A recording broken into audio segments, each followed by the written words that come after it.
Hello hello. और भाई, सब लोग कैसे हो? चलो आज एक क्वेश्चन सॉल्व करते हैं जेई का। ठीक है। तो ये जेई में आया हुआ क्वेश्चन है। तो क्वेश्चन क्या है, देखो ये जो वेज है, इस वेज पर ये एंगल बना रहा है वेज ग्राउंड से 45 डिग्री। इस पर एक मास एम रखा हुआ है, ठीक है भैया। और इसका जो ए बी है वो कितना है, डी है।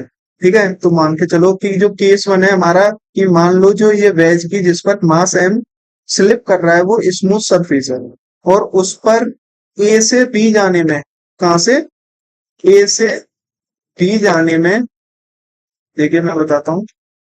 देखिए ए से बी जाने में,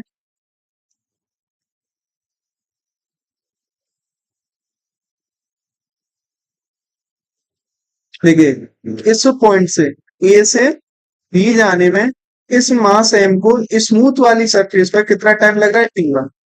और जब दूसरे केस में जब रफ है, ये सरफेस क्या है, रफ है मेरे भाई। ये कौन सी सरफेस है दूसरे केस में, रफ है।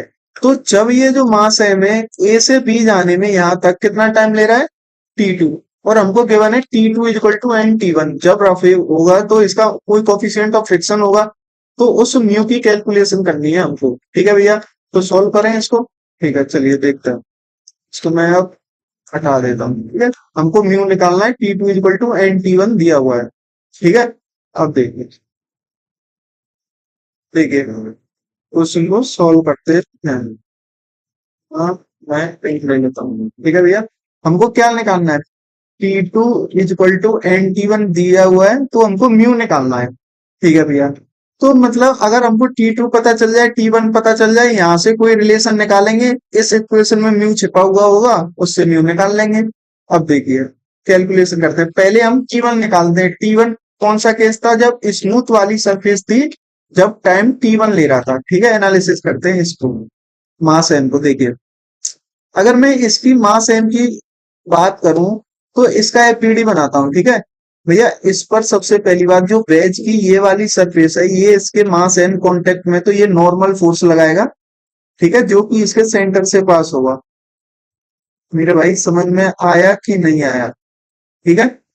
अब भैया देखो, जो मास एम है, अर्थ भी इस पर मास एम पर फोर्स लगा रही होगी, वो एक नॉन कॉन्टेक्ट फोर्स होता है।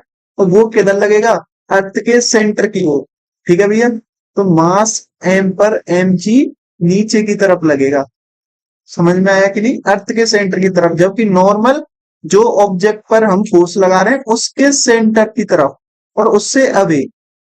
समझ में आया कि नहीं, देखिए ऐसे, अवे नहीं टॉवर्ड्स, देखिए उसकी तरफ लगा रही है। और कौन सी सरफेस लगा रही है, ये वाली सरफेस, ये वाली सरफेस। समझ में आया कि नहीं? अब देखिए, अगर मैं इसको डॉटेड कर देता हूं, ये एंगल कितना हुआ मेरे भाई, 45। तो ये भी एंगल कितना हुआ, ये एंगल कितना हुआ, 45।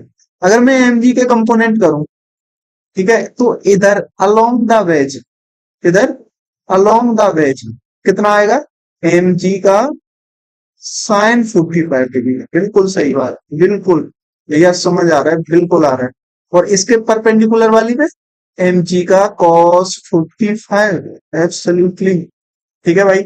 अब देखिए, जो मास है हमें किधर स्लिप करेगा, ए से बी, ए से बी। तो ऊपर नीचे तो कोई मोशन ही नहीं हो रहा। ठीक है, तो इसका मतलब क्या है कि नॉर्मल किसको बैलेंस कर रहा है मेरे भाई, m g cos 45, absolutely fine. Okay.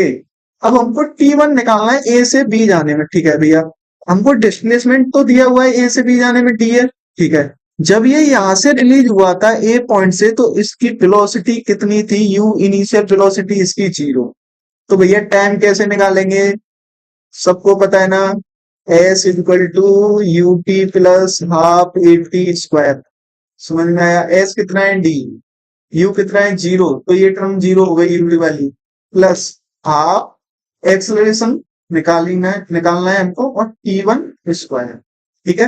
अब यहाँ पे एक्सलरेशन वेरिएबल फंस गया, क्योंकि टी1 निकालना है ना हमको, तो एक्सलरेशन की वैल्यू चाहिए। देखिए एक्सलरेशन कैसे निकालेंगे, अगर हम अलोंग द वेज बात करें, सिर्फ कौन सा फोर्स लग रहा है, एम जी का साइन 45 डिग्री। तो हम क्या लिखेंगे, न्यूटन के सेकंड लॉ से, m g sine 45 degree equal to m a, absolutely fine. तो ए की वैल्यू कितनी आ गई, जी अपॉन रूट 2। समझ में आया कि नहीं आया? बिल्कुल आया। तो ए की वैल्यू जी अपॉन रूट टू यहाँ पे डाल देते हैं, 1/2 जी अपॉन रूट टू T1 का स्क्वायर। ओके, तो T1 का स्क्वायर की वैल्यू कितनी आई मेरे भाई, 2D√2/G। ठीक है, अभी मैं इसको रूट को चढ़ा नहीं रहा हूँ, इतना ही रख रहा हूँ, ठीक है, क्योंकि यहाँ से रूट रूट कैंसिल हो जाएगा। जब मैं T2 = N T1 रखूंगा ना, तो T1 की वैल्यू भी कुछ ऐसे ही आएगी और T2 की भी, तो वो रूट रूट कैंसिल होगा। ठीक है, अब देखिए, तो मैंने T1 का स्क्वायर निकाल लिया, वो कितना आया है, 2D। ये T1 का स्क्वायर कितना आया भैया, 2D√2/G। अब देखिए, अब ऐसे कैलकुलेशन किसकी करेंगे, T2 की, फिर उनका रेशियो लेंगे, क्या होता है देखते हैं। देखिए,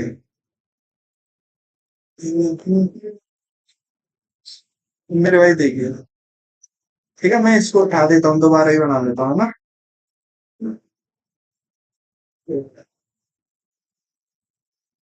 है ना, अब देख, मैं अब की बार रेड कलर से बनाता हूँ ट्राइंगल। ट्राइंगल नहीं, वेज। ठीक है, ये वेज हुआ, एंगल कितना है, 45 डिग्री, तो इस पर मास m। ठीक है, अब देखिए भैया, अगर ये अब क्या है, रफ है, तो इसका कोफिशिएंट ऑफ फ्रिक्शन म्यू, इस पर एक फ्रिक्शन F पीछे mg था, mg का ये इधर वाला कंपोनेंट कितना था, mg का cos 45 डिग्री। ठीक है, और इधर mg का साइन 45 डिग्री। बिल्कुल फाइन, ऊपर नॉर्मल, मैंने बताया ऊपर नीचे तो कोई मोशन नहीं है, इधर in the perpendicular direction of the wedge, wedge की जो हाइपोटेन्यूस है उसकी परपेंडिकुलर, तो इसका मतलब नॉर्मल किसको बैलेंस करके रखेगा मेरे भाई, mg cos 45 डिग्री। बिल्कुल सही भाई, बिल्कुल, यहाँ तक तो हमको बिल्कुल समझ आया। तो अगर इसके अलोंग देखें, इस वाली जो वेज की जो हाइपोटेन्यूस है इसके अलोंग देखें, और हम न्यूटन का सेकंड लॉ की इक्वेशन लिखे यहाँ पे, तो वो क्या आएगा, mg का साइन 45 माइनस का f equal to mass into acceleration. बिल्कुल सही बात। तो f बराबर क्या होता है, म्यू इंटू एन। नॉर्मल की वैल्यू कितनी है, ये रही भैया, इसको यहाँ पे रखेंगे, f की वैल्यू आ जाएगी, तो यहाँ पे रख देते हैं mg का साइन 45 डिग्री माइनस फ्रिक्शन कितना हुआ, mu mg cos 45 degree is equal to m की। मेरे भाई समझ आया, एम से एम गया, तो यहाँ से एक्सीलरेशन की वैल्यू कितनी आई, एक्सीलरेशन की वैल्यू कितनी आई, G/√2 माइनस म्यू G/√2। तो एक्सीलरेशन की वैल्यू कितनी आ गई मेरे भाई, G/√2 1 माइनस। बिल्कुल सही। अब देखिए, हमको क्या निकालना है, T2 निकालना है। ठीक है, तो S बराबर क्या होता है, ut plus half a t square. तो ये तो जीरो है, क्योंकि इनिशियल वेलोसिटी तो जीरो है, d equal to half. Acceleration की वैल्यू हमने निकाल ली, G/√2 1 माइनस म्यू T2 का स्क्वायर। तो T2 का स्क्वायर की वैल्यू कितनी आई मेरे भाई, 2√2 का d/G 1 माइनस म्यू। ठीक है, अब हम T1 का स्क्वायर ये रहा ना। ठीक है, अब हम क्या करते हैं, इसको जो ये वाली इक्वेशन थी T2 = N T1, T2 = N T1, इसका होल स्क्वायर कर देते हैं। ठीक है, स्क्वायर स्क्वायर वाली टर्म आ जाएंगे, तो क्या होगा, T2 का square equal to N T1 का स्क्वायर। तो T2 का स्क्वायर कितना है, 2√2d/G 1 minus mu equal to. ठीक है, एन स्क्वायर T1 की वैल्यू कितनी है, 2D√2/G, तो G से G गया, D से D गया। ठीक है भाई, तो हमको क्या निकालना है, म्यू की वैल्यू निकालनी है बस। देखिए, √2 से √2 गया, 2 से 2 गया, 2 से, अरे यार ये काट दे, ये 2 गया, तो क्या बचा, 1/n²। यहाँ से 1/n² आ गया, बस, इक्वल टू 1 माइनस म्यू। तो म्यू की वैल्यू कितनी आई, 1 माइनस 1/n²। समझ में आया कि नहीं, ये जेई का क्वेश्चन है। ठीक है, ये आया था 2024। ओके, समझ आया, थैंक यू।